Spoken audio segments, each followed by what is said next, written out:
Start recording. So hello, everybody.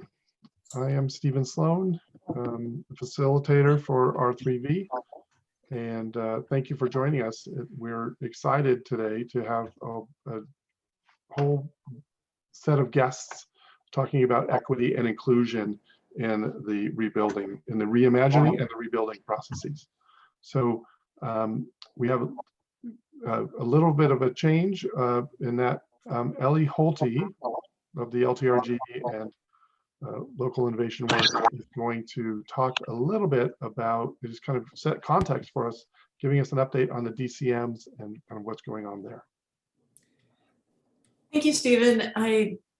In the spirit of passing the mic, I'm going to invite Sylvia Cerrone actually to talk about that because she knows a whole lot more about it than I do, if she's up for doing that. It was requested that we give a little update, as to what's going on with the DCMs and case management there, specifically around representation. I understand, Sylvia, that you are handling cases yourself, even though you're not actually hired to be a case manager. So wondering if you could give us a little briefing on how that's going. Thank you, Ellie. Absolutely, I can do that. Good afternoon, everyone. I apologize for the background noise. I'm currently sitting at the Merrick and they do have the music in the background going on. If it bothers you, let me know and I can try to move somewhere else. So in terms of DCM, we have 4 disaster case managers on board. They are currently each have their own caseload. They are currently, and I include myself with them too, we are currently making presence in the 4 to 5 properties, on the 4 to 5 properties between 1 and 3 o'clock on Tuesdays, Wednesdays, and Thursdays, to be able to connect with survivors that are sheltered in these hotels. Some of the some of the case managers already have scheduled meetings. So they're basically doing kind of like what I would call a mini MAST, a multi-agency shelter transition, or a shelter. I can't even remember what the acronym is, but anyways, trying to assess their needs of the survivors. Basically, that's what they're doing. Their caseloads are a little bit on the high side. We're running about a little bit over 100 cases per disaster case manager. I myself am carrying all the bilingual Spanish-speaking survivors. Yes, thank you, Karen. And I have 45 families on my caseload. The families that we are currently assigned or that we are working with are those that are sheltered in hotels. We do have other families that are currently at RV parks, Immigrant Lake and Southern Oregon RV, and as well as others that are currently staying with family, not in a shelter, staying with family or somewhere else, but they still see themselves as homeless, impacted by the fires, and are working their recovery. So these cases are we're still working on assigning those. The case managers are working, almost like in what rises to the top in terms of needs for our survivors, focusing on the highest needs. We do have a couple of cases that we will be staffing, bringing forward to the needs table of our LTRG group. And it's just, we're doing the best that we can to provide the resources and the contact to the survivors that we're working with. And we're doing the best. It's a lot of work and we cannot wait until we get more shelter liaisons and more support on to be able to help us with this mission. Thank you. There's also a question of when the other DCMs were going to be coming on board. Sylvia, you may know this. What I heard latest was the contracts to get those other 8 in place was yet to be finalized. So we're looking at least 2 months and possibly a bit longer. So we're really hoping to give Sylvia and her team as much support as possible, hoping to weave some of the zone captains into that process and taking the load off. So thank you so much for your work, Sylvia. It's incredible. So back to you, Stephen. Thank you, Sylvia, and thank you, Ellie. So we have the agenda, and so the next part of our program is to introduce our panel. And so I think what Lilia has agreed to moderate our conversation today, but I can, and thank you for doing that at the last minute and a little bit under pressure. But Lily, you're a great sport for helping us in this way. And we have also we have another addition to our agenda that was added before it went out or after it went out, and that is Bio from CASA, BioWare from CASA. So thank you, Bio, for joining us. So Lilia, would you like to introduce or why don't we let the panelists introduce themselves, and then you can start asking questions. Yeah. So do we want to start with Kathy Kesey? Are we asking them to introduce themselves? That's the panel, right? I have Kathy, Sylvia, Teresa, Bandana, I think, and Elib, and I'm not sure if I'm saying that name correctly. If you can please introduce yourselves briefly so we can get started. Hi, I'm Kathy Kesey with UNITE, Center for Farm Worker Advocacy, and I'm the program director for UNITE. Thank you, Kathy. I can go next. I am, Sylvia, you can go ahead, Sylvia. Oh, okay, I'll go. Hi, I'm Bio. I work as the Manufactured Home Placement and Replacement Manager at Community and Shelter Assistance of Oregon, or CASA of Oregon. Thank you, Bio. Sylvia, go next. Hey, my name is Sylvia Saron, and I'm the Social Services Emergency Liaison here in Jackson County. I work for the Department of ODHS, have been with the state for 17 years, and have been working with the fire survivors since the day after the fires. Thank you. Teresa, is she here? Teresa Cisneros. Is she part of the, I mean, I have her as a part of the panelist. You may not be here today. So. Okay, how about Bandana? And I apologize if I mess up your name. Oh, that's okay. Hi, everybody. Oops, I forgot to change my background. Let me change that while I also introduce myself.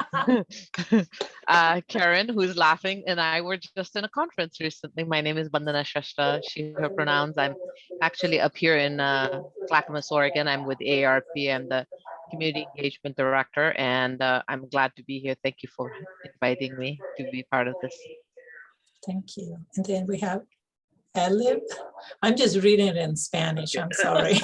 I don't know how to read it. Hi, I'm Elib. Yeah, and I work for Rogue Action Center at the Fire Relief Site in Phoenix, and I serve on the board of directors of the Long-Term Recovery Group and as the chairperson of the Equity Subcommittee. Thank you. Okay, go ahead, Stephen, then what do we do next? Well, so next is we can just start asking the questions, and I'll contextualize it a little bit, and that is our intention here is to have kind of a you can see we have multiple perspectives here. So we're going to, these are very big questions. If you can keep your answer a little bit short, make one good point, then we can get all the perspectives, and then the group can talk amongst yourselves. So we have, I think, 45 minutes, but those are very, very big questions. So I'd love it to be kind of more than setting out big positions, conversation among the panelists and everybody else. Does that sound good, Lilia? Yes, thank you. So first of all, I want to thank you for putting your time in to be in the panels and answer the questions that we have. And I think everybody got the questions ahead of time, right, on the agenda. So the first question is, what's hopeful and working that you're seeing now? I like the fact that you're starting with the positive. This is always good. It's a good entry for me. I like that. So what's hopeful and working that you are seeing now? That's the first questions. Are we gonna do one by one, or how are we gonna do it? I mean, all of us have the questions, but that's the first one. So whoever wants to start first, just raise your hand or speak, unmute yourself, or whatever works best for you. Thank you, Sylvia. I saw your hand. Thank you. I think what's great, or what, as we move forward in this recovery, is the fact that our LTRG group is formed. What's working well right now is the networking that we have. When we were speaking of the DHS and the engagement that we have with the community partners. As we move forward in working with the families that we have in common. I think that is going well. I'm excited that we are moving from at least the phase of what I would want to call emergency housing to hopefully in the direction of, transitional housing. And it seems like the permanent housing for some of our survivors, it's there. And it's this, some of them just need that little bit of support to be able to become more independent and be able to continue to be successful through their recovery. That's what I have to. Thank you, Sylvia. Appreciate that. Before I go with the next person, I just want to share with you what I found. I was listening to a presentation the other day, and he was talking about equity and inclusion. It was talking about diversity. And one of the phrases that this person said, if you add equity and inclusion to any of your, products or projects, diversity will be the product. And I thought, wow, that's pretty clever. So I like it and I borrow it. So just wanted to share that with you.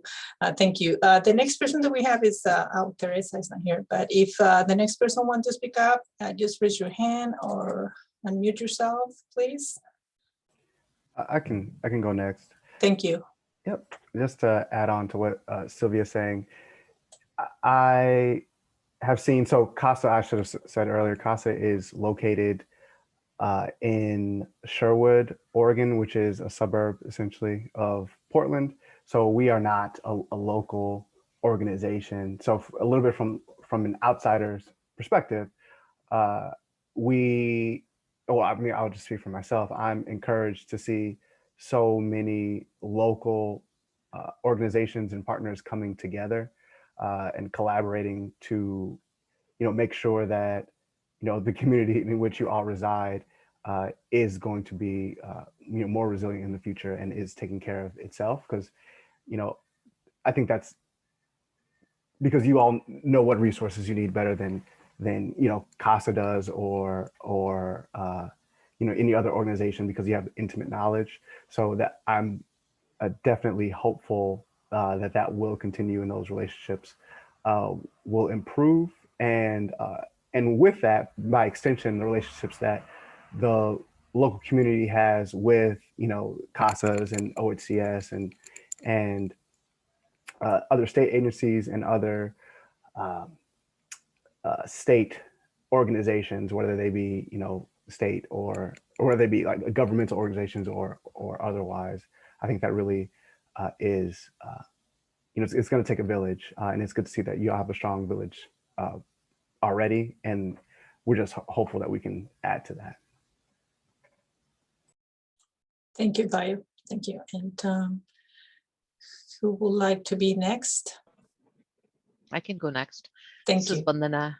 Thank you. This is Bandana. I also am not located locally, though I dare say that we are also local because we have over 50,000 members in Jackson, Josephine counties, and we have amazing volunteers and partners who are there. And even though I am not local, the interest that we have and the kind of the real-time updates keeps me informed and grounded in what's going well. And what I see, what's really hopeful and working is what has already been said, which is that, that's one thing that I've admired as an outsider in my years being the staff liaison for Southern Oregon, is just how committed, what a community, Rogue Valley is, and how people lean in. And that's what I see happening. In the early days, I saw a lot of, which I understand is normal in times of crisis and disasters, a lot of confusion, lots of tables, lots of stuff going on. But really, the strides that have been made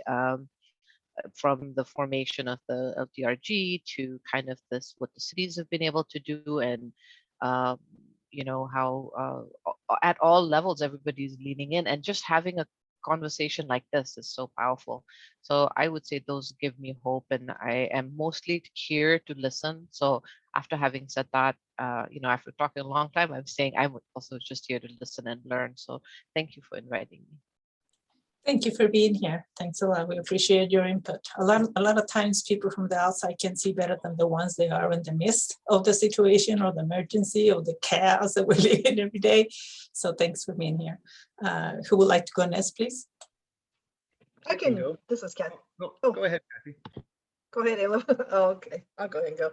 So one thing I just want to bring forward is that it's been really positive for me to see that the state is really willing to pour resources in to the Valley to help with either like through OHCS, through wildfire relief funds, things like that, that directly go to families to directly help the families out. That's been positive for me. And plus it's given us a chance to, for example, when OHCS admin, the directors and things were here in the Valley, we had a chance to meet with them and bring some of the community together and our employees together to let them hear really like from our point of view what was happening with the families in the Valley and some of our concerns. And so it's been a good opportunity for us to be able to have direct contact with the directors of these organizations who we never in the past, I don't think they even knew that our organization existed. So I think that that's important as we're trying to rebuild down here, that we have that strong connection with those other state agencies and things. So when there's a need or something, then they can call on us instead of, because a lot of times they defer to Portland for the larger, to deal with issues and things that are happening in Southern Oregon when they really maybe aren't as aware of all the needs that are down here. So that's one thing that has been really positive. Another thing I want to commend Sylvia, because I think we call her every week with some idea about, hey, how about we try this? And what about this activity for kids? And what about this? And, this family isn't quite ready to move to this place. And can we do this? And she's totally flexible. I don't think we've ever received a no yet. Well, it's probably on its way, but I really appreciate the fact that DHS has had that level of flexibility. So when families really needed something, they were totally more than willing to work to make sure that what was going on with the family was being taken care of, or for right now with extra curricular activities and things for the youth in the hotels, that they're actively pursuing those types of activities for the kids. I think that's about all that I have. Thank you, Kathy. I appreciate your input. So for better or for worse, what apparently looks like we put Metro on the map. Now they know we exist, right, Kathy? Dicen que no hay mal que por bien no venga. I just say a saying in Spanish and I don't know how to say it in English. So, in the midst of crisis, there's always something good. And it looks like I said, for better or for worse, but now we know that we are in the map. Thank you. And the next person I have, you want to go next, Elliot? Yeah, hi. Thank you, Lilia. I am really impressed with the way local organizations and folks have really seen that there are some real systemic barriers that exist for many of the affected families, barriers that were here before the fires. And the fact that many organizations are centering the more vulnerable members of our community is really hopeful to me, and that we are seeing that there were some issues to begin with in this community, and that through this process we are hopefully addressing some of those. It's really hopeful that so many organizations are really working hard to make sure that their materials are available in Spanish, to make sure that seniors who may not have access to technology are able to get in touch with the resources. I've seen many organizations working like this, and that's really, really encouraging. As far as whether or not it's working, I don't think we can all say yet. And so I'm really hopeful that these efforts that organizations are putting forward are more than just words, and that these organizations and folks can really stand behind these efforts at inclusion and equity and bringing about some justice in the community. So I think we'll know it's working when we see families back in homes that are appropriate for the communities that we're lost. I think we'll know it's working when we start to see some of these systemic barriers that existed before really changing and shifting through this. So So I've really been impressed with, at least in my experience with the LTRG, their commitment to centering this work and making sure that it's important and a part of all the conversations we're having as we're reaching out to survivors. Thank you for having me. Thank you, Liv. And from the notes, I see that Teresa Cisneros is back. And Teresa, where are you? There you go. And moderating this question. So if you want to go next in answering the first question, which was what's hopeful and working that you're seeing now, if you can share your perspective on that. Thank you. Hi, everybody. I'm so sorry I'm late. It's been a busy day. I think the most hopeful piece that I'm seeing is that there's actual movement and there's seems to be a little more comfort in having equity discussions around design or eco-social design and about rebuilds. It's becoming more comfortable, and I appreciate that within this community. I also see that there's greater collaboration within organizations. I would like to see a little bit more leadership of Latinx-led organizations and a little bit more power put there, but I think that we're headed in that direction.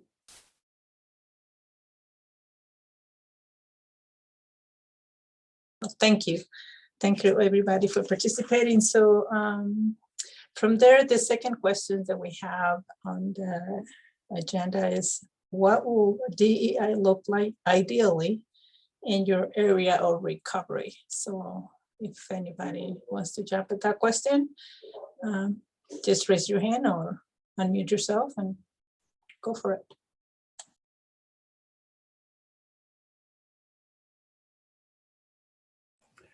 I'll start with that one. One thing that comes to mind is a comment that the CEO of Dev Northwest, which is a housing nonprofit in the Willamette Valley, the CEO said, her name is Emily Ryman, at a meeting, that it's really difficult to find a balance between finding the right pace to go, because on the one hand, we want to make sure that people are housed because we're in a state of emergency as far as housing is concerned, and at the same time ensuring that we are helping, like Elib said, the most vulnerable community members. We have to make sure that we aren't moving so fast that we're not getting the information that we need, and then we're not working as collaboratively as Teresa said, and I guess like crossing all our T's and dotting all our I's. So that's one thing I think is essential, is moving maybe a little bit slower than what we think we need to, so that we are making sure that we're covering all our bases.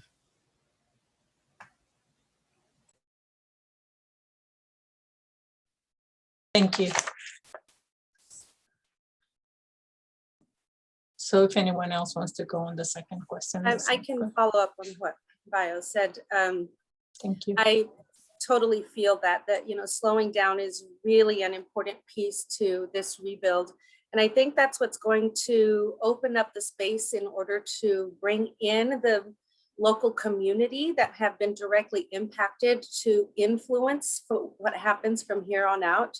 And that's not going to happen unless we do slow down. We're in all these institutions with deadlines and goals, and it's really hard for us to slow down our thinking and our job descriptions and meeting those goals. And also just looking at all of the various policies that we have to pay attention to. It's hard to be inclusive in that institution. So slowing down is vital to become more inclusive and to have everything that we do from this point on informed by the community. It's like nothing without us, for us, without us. And that has been a big part of what has hindered, I think, the diversity piece in the planning and the leadership and power of what's happened thus far. Thank you, Teresa. I appreciate that. I like the fact that you said slow down. And I think it's important because that way we don't miss anybody, and as we're trying to hurry up. and trying to find the balance, right? Because you're right, everything is by institutionalized, and so. slow Yeah, I down. totally agree with what Teres and Bayo are saying, that we're not bringing the right voices to the table. And even though there have been attempts made to do that, basically by providing interpretation of some of the meetings, that's not quite enough. I mean, that's not nearly enough. We really need to have, they really need to have a physical presence at these meetings, not just, well, so-and-so said this and, you know, they said that. It's not enough. We need to be working on getting groups together, community groups together and things to really hear what the needs are and how we can move forward on that. Because there's been several examples of rebuild where culturally specific organizations were approached, and once the funding went through, they haven't heard a thing from the person who got the grants. So it's stuff like that that keeps happening and happening.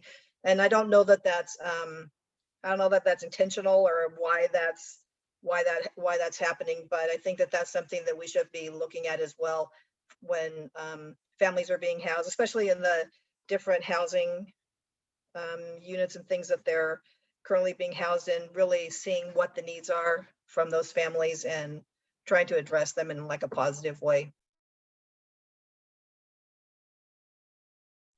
Thank you, Kathy.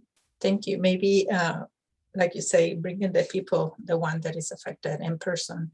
Well, today is the 30th of June, so everything got lifted, right? So now we can meet in person, because I know that another barrier for our Latino community is the technology. And so it will be very difficult for them to be like us right here on a screen. But now that everything is open, there will be a different way to have them in person. So I hope so. That's my hope. So who else would like to chime in on the second question? I'd love to go ahead, Sylvia. I was thinking too, thank you. I was thinking too of the, we're talking about our families that we are currently working with and the engagement that we have with them.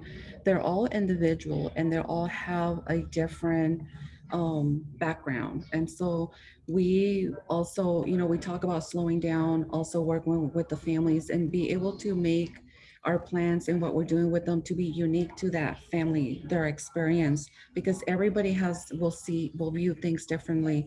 And I always look at some of the fire survivors that we have in the RV parks, and how the community is really tight. I'm talking about our Latinx community. They're tight and they're wanting. Why is it that they want to be out there? And I don't know if Tia Lada's here, but she talks about our families there. We have a few of them they want to be able to be free, to feel like they're free. They're in the open. They're not in a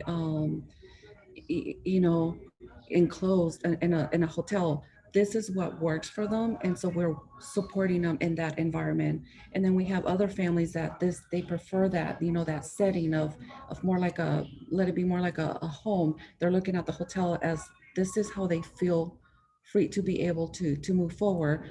Different families are working their recovery in different ways, but I think it's being able to just understand what is it, how do we best serve them? Because that's really what our role would be. How do we support families in the environment that they want to be? Of course, we're going to have limitations, but for as much as we can, let's continue to work with our families and meet them where they're at and continue with their recovery and how they want to guide it. That's one of the things that we've always talked through our mass is this is their recovery.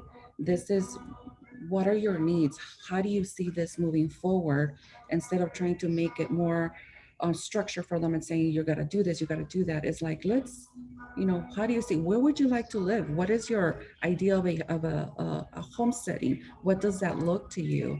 I think as we move forward in the recovery, I'm hoping that we will continue to have those opportunities, moving them into permanent shelter, that they have more of this is my home. This is where I want to live. And it's not somewhere, well, I had no choice, but I had to move here. But we're including them in all this decision making that is taking place. So, because at the end of the day, it's going to be them. This is their home. That's what I have to say on that. Thank you, Sylvia. I like the fact that you individualize everybody's family's needs. And that's really, really important. I appreciate that.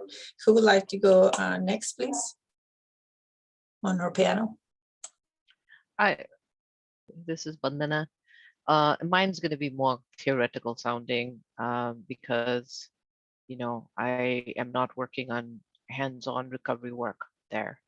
So I cannot speak to that. But I'm thinking about the two part of the question. What would DEI look like ideally and in your recovery? So DEI and recovery. You know, I'll start with a story. When I came to work for AARP, I had come from an organization which did a lot of different things, you know. And when I came to AARP, I was like, oh, I am so glad I'm just going to get to work on one issue, aging. And well, you know what? Aging is about everything, right? Housing, transportation, living, health, everything. So our area of recovery is really fully that are, you know, living well and thriving. And so that's one. And then the other part about DEI is like, you know, because we are an organization that focuses on people 50 plus and their families, that's how we lead. But everybody gets old, you know, and the idea, you know, like what has been said about really centering people who've been most impacted, that's really important. So, you know, taking an intersectional look at the kind of efforts that are being put in place would be really important. So, you know, some of the things that we had a local a scan done, and we're still kind of reviewing the report and recommendations that were sent to us. But some of the things that you know, there are some gaps and some opportunities for us to really look at things like how housing, for instance, you know, is it going to be accessible for folks? There's a lot of stuff that I don't know, so I don't want to go on about it other than to say that, you know, I'm hoping that recovery really looks at the intersectional kind of identities of people and needs across the lifespan. You know, brown people get old, and you know, and we should really be thinking in that sense and creating, and if we're making investments and decisions, policy decisions, that we use a framework that's age friendly and really going to help people you know, and support them while also looking at the existing inequities that impact us. So looking for commonalities. So that's like a super very theoretical thing to say, but that's all I have to offer. So I'm gonna keep quiet now. Thank you. Thank you, Vandana. Who else would like to go on Can I this? jump in for just a second? I just want to point out in terms of time. Oh, okay, thank you. If we're going to go to breakout rooms in about 15 minutes, we could probably combine the last two questions, which are what gaps are you seeing and what can this organization look at doing to fill those gaps? So maybe we can combine those two and know that we have about 15 minutes, and then we're going to go into breakout rooms where everybody can discuss. Does that sound good? And the other thing is I'm going to have to jump off at about 25 after, but thank you all for being here and for being in community on this topic. Thank you. So should we go with the... I would like a chance to respond to that last question as well. So in working in this with this idea of ED&I, I've often heard an A added to the acronym. So we're talking about inclusivity, equity, diversity, and accessibility. And I think that that last one is really important as well. And I think that success in the recovery will make sure that the resources of the community are accessible to all. And so I'm looking at things like the emergency response system, which has yet to be prioritized as needing to be in Spanish, right? And so there are many things that this community can be doing to be more equitable, inclusive, and accessible to folks. And as far as the work that we're doing within the long-term recovery group, I would really hope that we are able to achieve our goal, which is ultimately to have more than 50% of our board be represented by folks who are fire survivors. And I think that that will bring a voice to the recovery that is lacking in a lot of these rooms, that is really important, because we aren't really aware of the issues that exist out there as much as the folks who are dealing with it on a daily basis. And so I'm really hopeful that the LTRG is able to go in that direction. And in doing so, really elevate some of the voices of seniors, of the Latino AX community, of veterans who are really important in their voices are really important in this work. Thank you. Anyone else? And if not, we can go to the next two questions as Stephen suggested. Which are the gaps you notice in the recovery so far, and how may a collaboration across organizations can address that gap?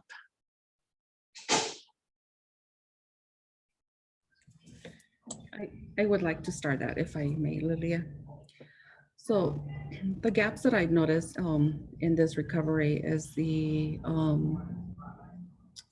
I guess I would want to call the unmet needs of some of our Latinx community. I'm talking about families, or even not necessarily Latinx, but families that were not eligible for FEMA for whatever reason, and they're falling into this area of unable to move forward because they're struggling with the work history, with the credit history. They don't have what it would take to help them move forward. I guess I should say they don't have that right now, but this is a huge need to be able to, you know, that I have identified through the mass of families that are like kind of in a way stuck. And so we need the community, we need whatever it would take, whether it's Oregon Employment Department, working with the many, the advocacy centers, legal services to be able to come together and help these families so that they can eventually be able to move forward. One of the things that I also have noticed is that we have a group of families that, again, I'm speaking for the ones that came through Mass, that were eligible for FEMA, and they are holding to every penny that they received because they want to be able to, again, be homeowners. But these families do not have the paperwork to be able to get them there.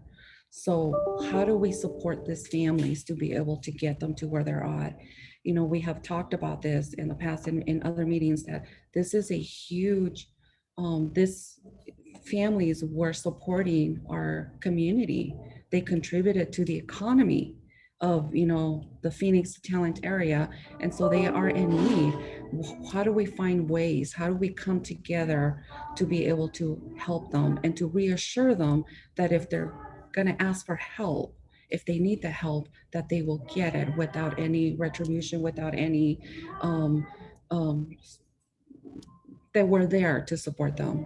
You know, I have families that have said, I have $75,000 and this is all I have. I need to purchase something with this. How do we support this? How do we help them? That's what I'd like to share. Thank you, Sylvia. That's an excellent point of view. Because you're right, most of the Latino families, they want to own their home. They don't want to rent. So, and that's something that is important that we remember all the time. They want home ownership. That's what they want. Another thing that we've also been seeing is when those families go to apply for loans, because of their immigration status, they're being charged higher interest rates. So it's almost like predatory lending. So if the normal rate was 7%, they're being charged 11 or something, which makes it totally unaffordable for them. So I wonder if that's something that R3V could look at, is this predatory lending as a community, about reaching out to banks and credit unions or whoever it is that's doing these loans to see about why that level of predatory lending is happening. And another thing I just want to add is, of course, the issue with, of course, access to language, like Elib was saying, or access in general, that if we don't have case managers or things like that, and Sylvia is doing a wonderful job, but she can't do she can't do it all. I mean, she has other responsibilities, I'm sure, other than the 45 families or however many, probably more than that she's actually working with. So I think that really needs to be a priority when hiring new case managers, and if necessary, I really also believe that because they have an extra skill of being bilingual, that they should be being compensated well for that ability, for that skill that they possess. Bilingual and bicultural, that makes a big difference. Thank you, Kathy. It is absolutely right, the gap. So just to throw a question out there, anybody has reached out to some of the banks, and maybe we can get someone to come and talk to this group and say I mean, that would be something that we can ask these hard questions and have them to be very truthful about it. Thank you, Kathy, for bringing that up. So anyone else would like to go and share about the last two questions combined? I would like to add something, and it's about being trauma informed, you know, and really not just having the direct service people be trauma informed, but everyone being trauma informed, just like we're looking at everything through an equity lens and having knowledge and training in that area. I think being trauma informed is super important as we move forward, and everyone needs to know what that means and what that looks like. Because it doesn't matter what level of the rebuild you're in and where you're interacting, if you are trauma informed, then you're going to have a sensitivity and a lens if you weren't. And that's something that I'm noticing that only some people are paying attention to that piece of it, mostly the direct service people. But I think everyone at every level of the organization should be informed in that way. Thank you. Thank you, Teresa. Yeah, I'd like to go really briefly because I know we're at time or past time. So just to add on to what Kathy said, I completely agree. That is a gap is finding affordable financing, what do you want to call it, financing, like a capital stack, building up like a pot of money that people can access, which also, you know, aligns with what Elib said about, you know, the IDEA, that access piece. And I mean,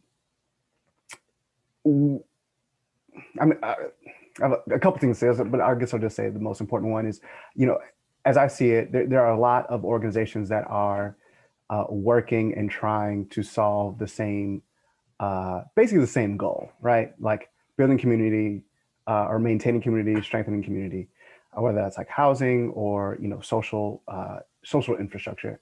And and this isn't new, you know, we discussed this our last meeting or before that, but there's a continued need I see for organization and really focused and detailed strategy to ensure that, you know, all the partners here are aligned, and we're also aligned with other organizations that are working as well to make sure, like was discussed, like Alex Campbell brought up, that we're not being duplicative, and we're all kind of, you know, that we're all not reinventing any wheels or doing the same things when we could be using our time to do something a little bit more efficiently, because, you know, time is a finicky thing. Thank you, Mayo. Stephen, where are we in timing? Because you're keeping track of the clock. I'm not. Yeah, we're good. Okay. We need to wrap up in about 5 minutes to jump into our conversation spaces. Go ahead, Elib, I think is. Yeah, I won't take 5 minutes. I think the big gap that I'm seeing in the recovery is between those folks who were property owners and those folks who were not. And I think that a lot of the systems that are in place to help folks out are really set up to benefit those who owned property, homeowners, business owners, and a lot of folks who were renters are really struggling to receive the same kinds of help. And so I think collaboration across organizations, I see some potential in a lot of what local organizations are working towards in addressing the fact that a lot of our more vulnerable members of our community aren't receiving a lot of the help that others are. And so I know that many of us out there recognize this fact. And I think we're all kind of beating our heads against the same wall of what can we be doing to shrink that gap. And, you know, there's a lot of research out there that shows that the more money a county gets with FEMA funds, the wider the income gets. And so I think that we should all be aware of this, and there's lots of documentation to support this. And I'd really hope that local organizations can continue to collaborate to try and address this gap that exists out there.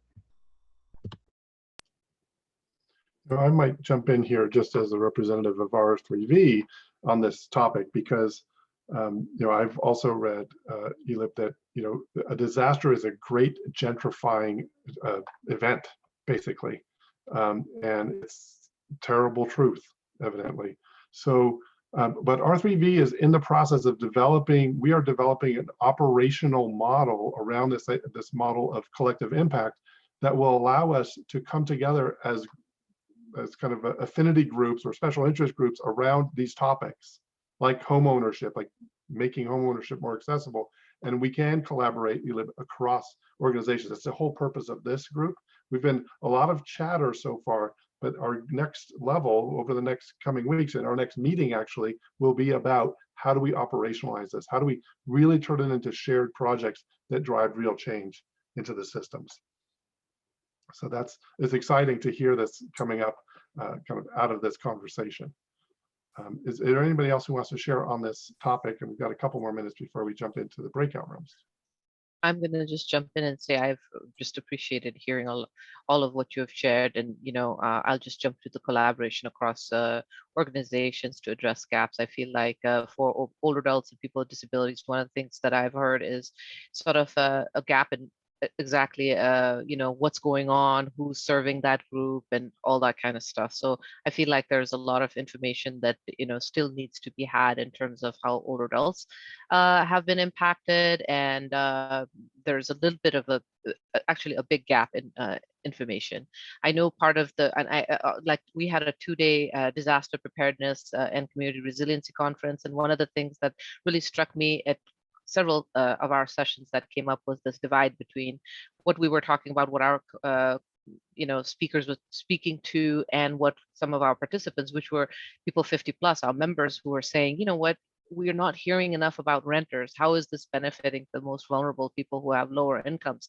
So I think that's where some of those gaps are for, so from where I sit, I see that I think we really could lean into. And I really also think that I really liked what you said about the collective impact model. I think that makes a lot of sense. But I think what potentially an opportunity there is to really have also a shared commitment and understanding and a framework as to what really works. I'm all in for age-friendly framework. I'm going to encourage you to all look at that, because it really looks at very different domains that allow for communities to thrive and for people to really be able to thrive too. So I think having a common language and a common shared vision for what pieces of it looks like will be important. Otherwise, some of us just focus on the built environment or this. And I'm listening to what Teresa said about, for instance, being trauma informed, like how do we bring it all together? So I'm glad to be here, and I'm going to offer that. Thank you. Thank you, Stephen. Good. Thank you. Leah, would you like me to tee up the breakout rooms and get that going? Yeah, I don't know how to do that. Okay, I'm just I'm not that technical savvy here. Yeah, I'll get them started, and then I'll let Ellie kind of stop them on the other side. Thank you. Or maybe I'll let Ellie set them up. But what I'll do is I'll just tee up the question, and Ellie, I'll let you turn them on. Okay. But the breakout rooms now, we're going to go into groups of 5 roughly, and we want to just reflect on what you've heard so far around the questions and how that landed with you and your own experience. But then also to really, we have 20 minutes in the breakout room, so hopefully we can really drill into what projects do you think might fill some of these gaps, and where should we start? Really, we're not going to try to boil the ocean, but we want to find some really juicy places to start where our collaborations in the coming weeks. So that's what we would like to go into the breakout rooms with. And thank you all for being here. I'm going to sign off at this point, but I'll let Ellie manage the room. So Ellie, do you want to take us out? Before you go, Stephen, would you mind repeating the question? Oh, the questions for the breakout rooms. First of all, just to reflect on what we've heard so far around hopefulness and gaps and opportunities, and then really to work as a group to talk about where should we start? What are some opportunities or gaps that we've heard about that where we might actually step in, like this loan fund that would allow a real market rate loans for Latin borrowers rather than exorbitantly high rates. So that's one idea. So another thing that if you could type the questions on Yeah, the I'll do chat, there's 2 questions Mhm. for the first 20 minutes breakout. If you can type it in the chat, that way everybody has it when they're in their Yeah, groups. that's a good idea. Let me do that. There we go. Okay, and Ellie, you wanna? Yeah, we'll be in breakout rooms for about 20 minutes and I'm going to press the button. So Thank you all.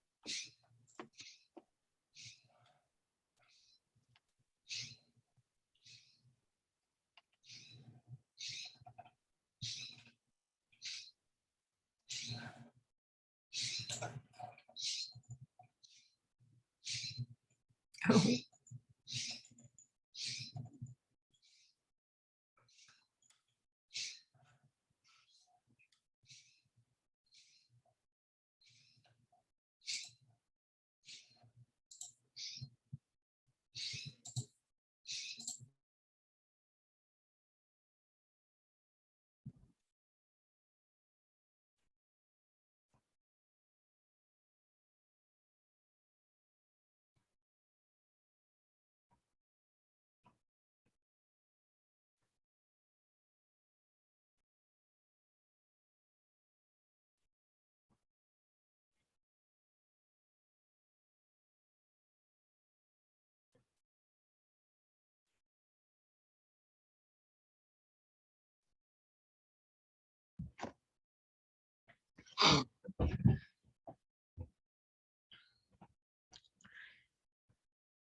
I just don't know what to make of it.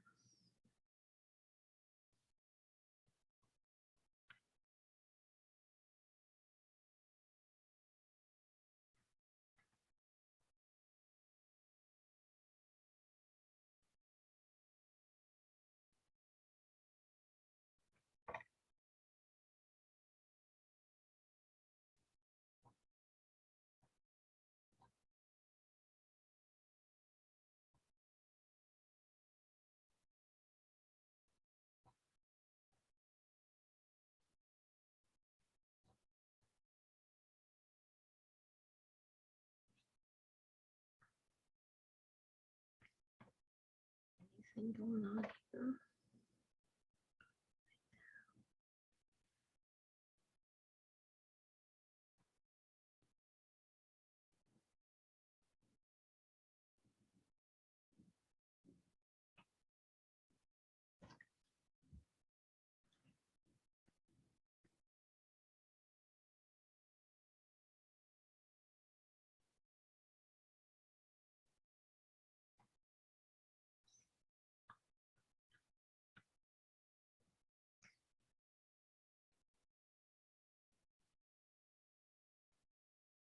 Am I in the wrong meeting?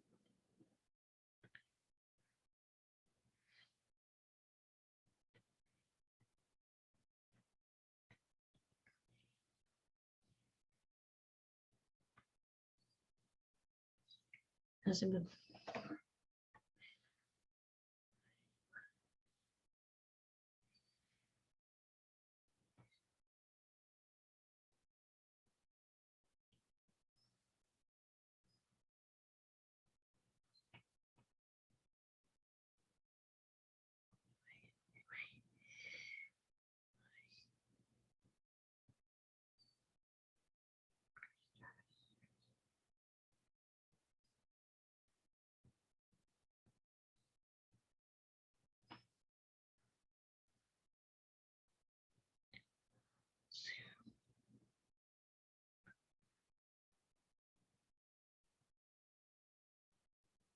Wondering, like, did I go to the wrong place?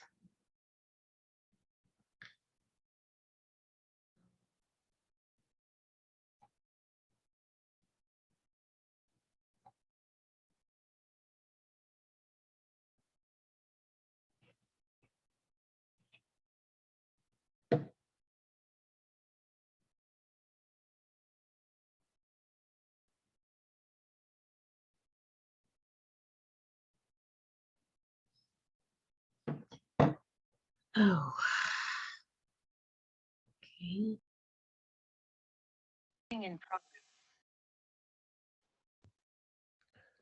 What I think we both Just pressed you it and on accident.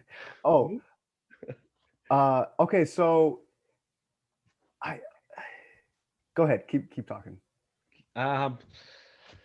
Yeah, it's so frustrating to see so many resources out there and to have so many barriers existing, not only for the individuals, but for many of the organizations and agencies that are really doing great work to connect with the community and really trying to put themselves in a position to start to make substantive differences in the lives of those folks. and knowing that all of those resources are out there, and like just the length of time that that's taking. And you're right, Bio, we shouldn't be in a hurry, right? We shouldn't rush through some of this.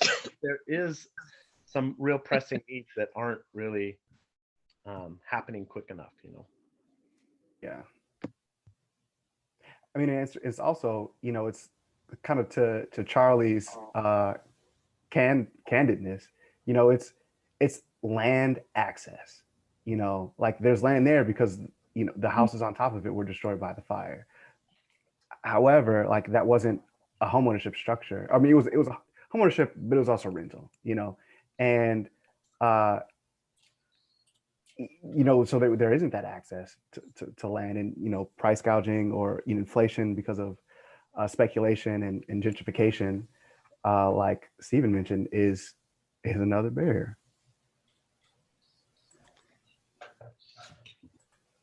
I think everybody's back. Lilia, do you want to continue leading from the? Yes, we have this until 5, correct? I'm sorry. Yeah. So in the agenda, we have oh yeah, we have 10 minutes to share about the breakout rooms. What projects may we begin collaborating on? And I don't know what other topics you guys, I mean, what conversations you had before, but I love the input that Karen Chase had. Where are you, Karen? But all of you are, like I said, share what do you guys talk about, or there was something. I'm here eating my salad. I mean, one representative for every group. If you want to say something, you know, for a couple minutes, 2 minutes, whatever, that is send out in your conversations and in your group, that will be awesome. Because after Karen Chase, she's eating her salad, she's done. I think, you know, or Ellie can share what we heard on that group. So who wants to start first? Let's let Karen share it from our group. Karen, did you stop eating? Oh, there you are. Yes, yeah. So thank you. We had an amazing group, and my only input was this, essentially, that you know, we have a lot of wealth of background and experience within our cadre here, and I know what I can bring to the table. I'm just trying to find my place, and what I would prefer. And I caveated this by saying I am not an organized person, so you can't presume when I say this that it's because I lean in this direction. But what I need is a list of objectives that each topic area is looking at. Even just today, in that rich conversation that we had before the breakout groups, there were a dozen amazing ideas that were put forth, gaps. And I'm hoping that those are recorded and then fit in. So like, even if you just took housing and you said, we need this and we need this and we need this and we need this, and you make that list of things.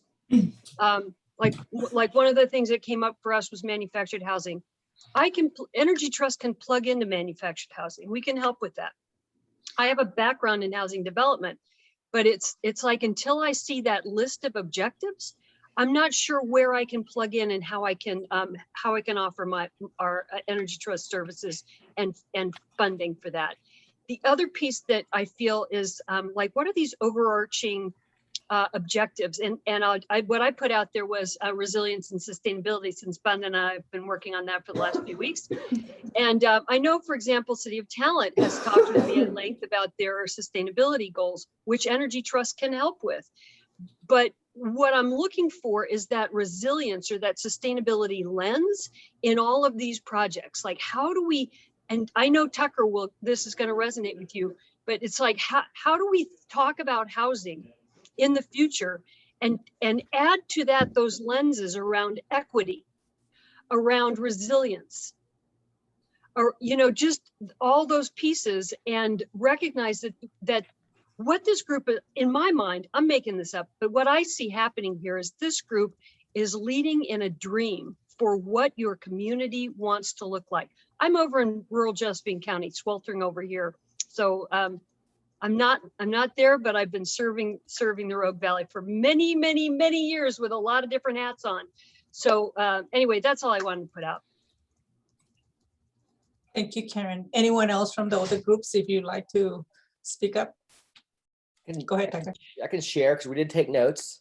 You know, I would say that, you know, as far as reflections go of what we heard earlier, I think everyone really valued the conversation earlier.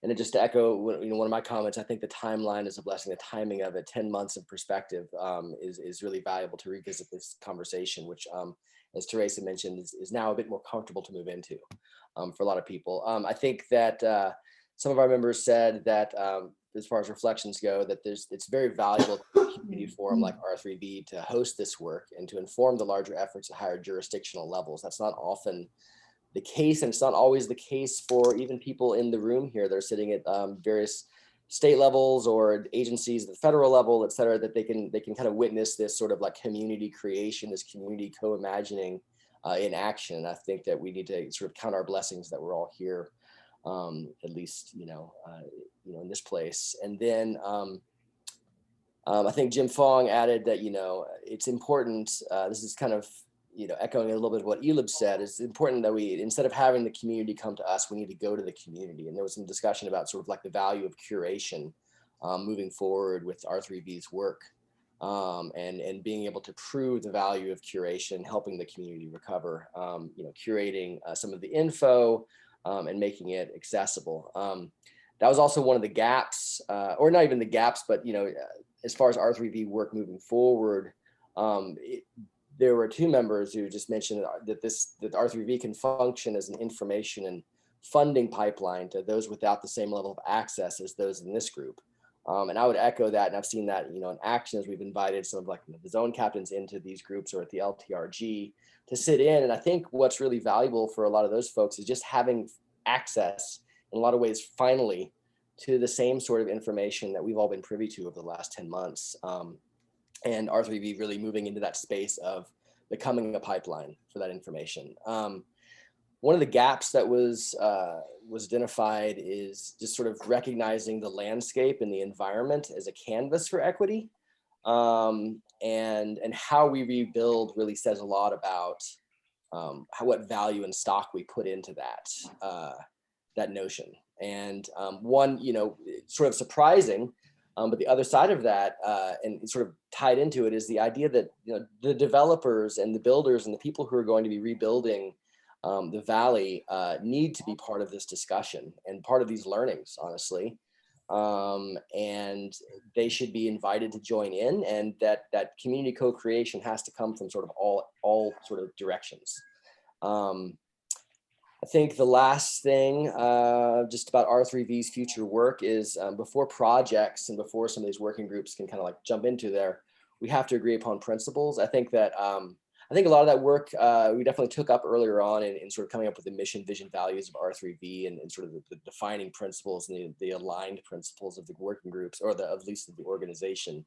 But part of that is really hammering down on what is equity, kind of defining equity. It can be many things, including age, ability, race, language, ethnicity, and trauma. So finding some common understanding of what the words we use and how we use those words, so that we're all talking about the same thing, is really valuable moving forward. That's what I got. Thank you. Well, we're at 4:50, so I'm not sure how many more people do we have. Ellie, how are we doing this? I mean, I say we keep going. Okay. I think we have 3 more groups. Thank you. Who would like to be the next spokesperson for your group?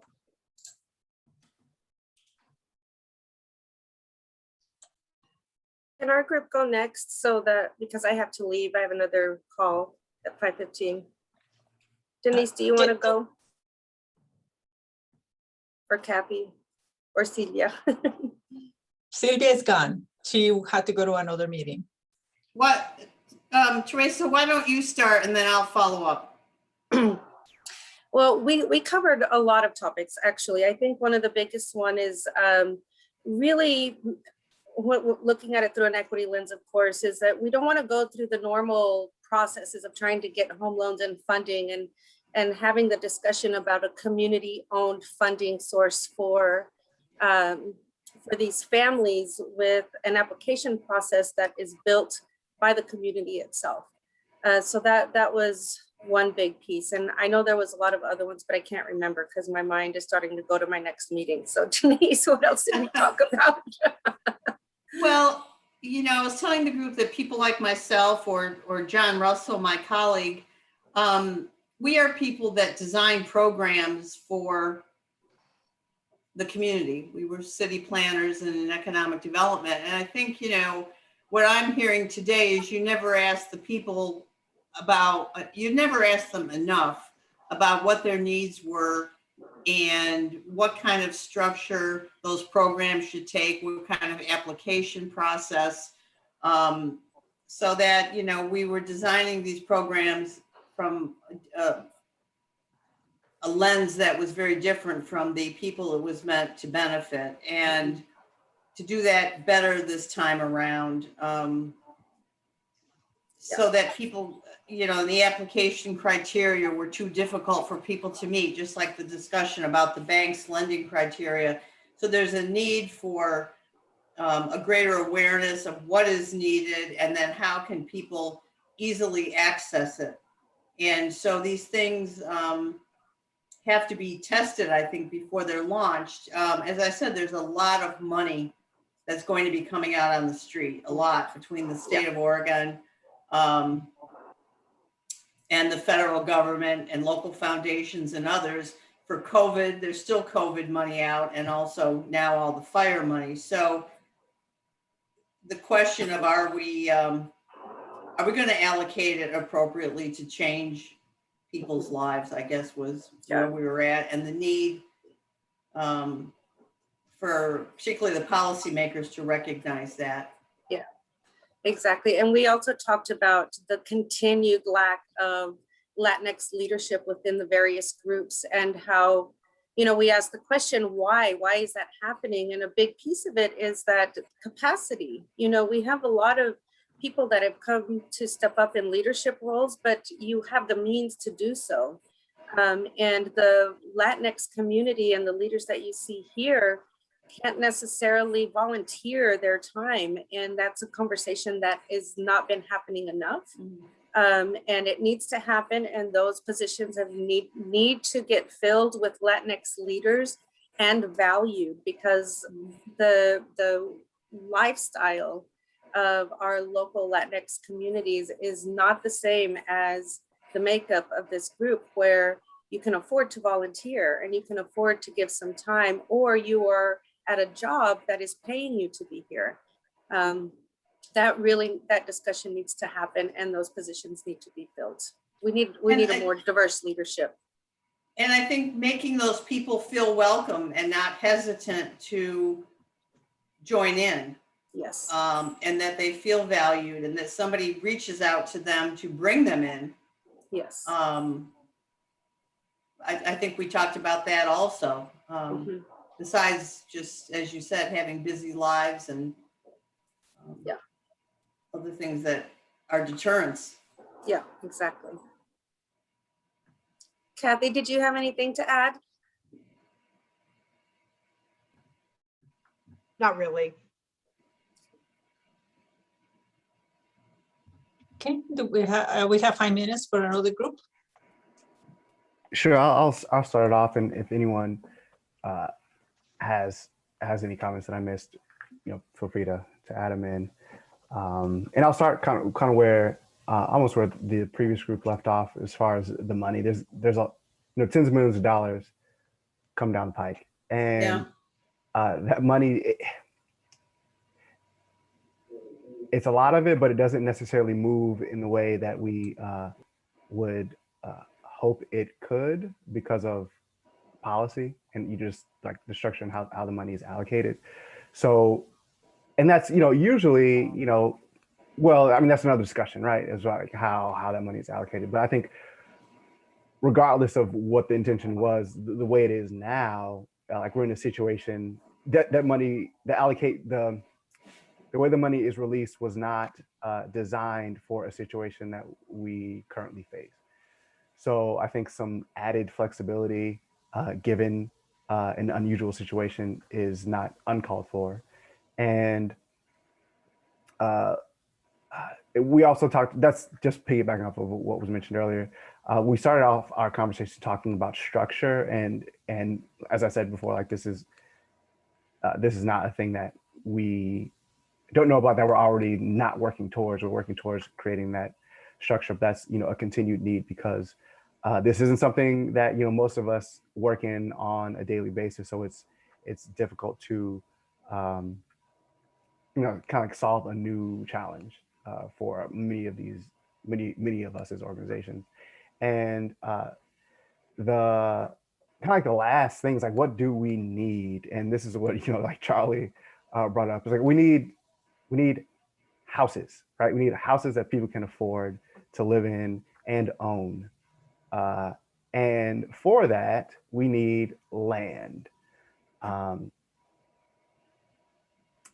So I mean, it really is as simple as that. It's like, how can we help members of the community gain access to the financing to purchase land, to purchase homes, and to create alternative homeownership models, whether they be resident-owned communities, community land trusts, or I don't know, condos, anything that will allow people to at the same time have housing stability and also gain financial stability.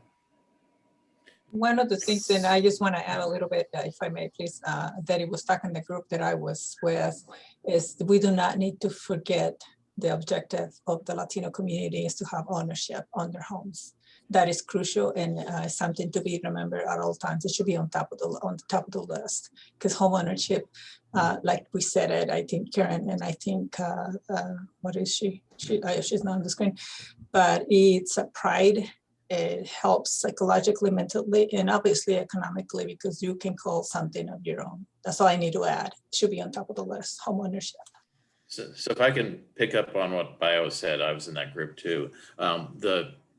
The other thing we talked about, and Elib brought up, working with families that came to them and said, look, we're stuck. We have family in Southern California. Should we go live with them? Basically, because we can stay with them now. And he said, as painful as it was, he said that may be a good idea. And just because there's the options here right now are not very good. And to pick up on what Bio said about there's a lot of money, but it's kind of in different lanes.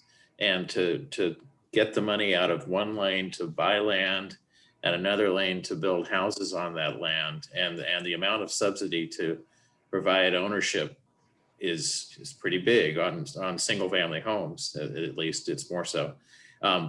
There's structural issues the way that money is coming, and that gets into federal law, state law, and probably private financing, all kinds of things that it's going to be very, very difficult to get the energy to try to change those structural issues. So that's a big gap, and there may be a lot of money, but it's not allocated in the way it may be most needed right now. So I guess I have some questions in this space. You know, I have an intern who's with me for the summer, and I put her, she was on here earlier. She stepped out before we went into the breakout rooms, but she's specifically interested in looking into housing and home ownership for our undocumented community members. And so that's what she's going to be dedicating the next 8 to 9 weeks, 25 hours a week looking into. So if there are models of places that are doing this well, or even better than not doing it at all, you know, I think that we have this opportunity to start figuring out what these fudgeable boundaries are, because I've been really impressed with the state being incredibly more flexible than I ever thought they were. In a number of different arenas. So I just wonder if it's one of those things where we start to figure out what the stars are and then figure out how we create our own destiny. Because I think that there is a mixture of public and private funding that can get this done. I just don't, I'm struggling to find some of the models of how folks are doing this.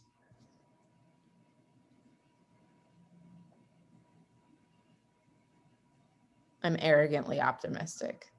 My fatal flaw. Thanks, Karen. Thanks for sharing. Let's see, where is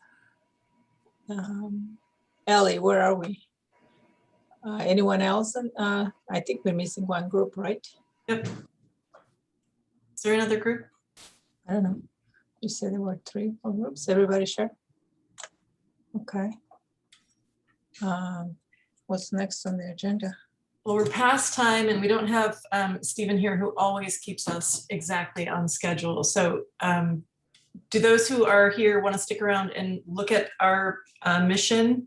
That was the next thing that we had on our list, was to review our R3V's mission and see if anybody had any updates or tweaks to that or discussion they wanted to have around the mission. In our group, it did come up that we kind of need a unifying goal and vision of who we are and what we want our community to look at. So for those who want to stay, if you want to look at our mission for a couple minutes, that is on the agenda. Okay, well, Steve is not here, but Lilia is here, and I'm very, very respectful of people's time. So I call this meeting to an end.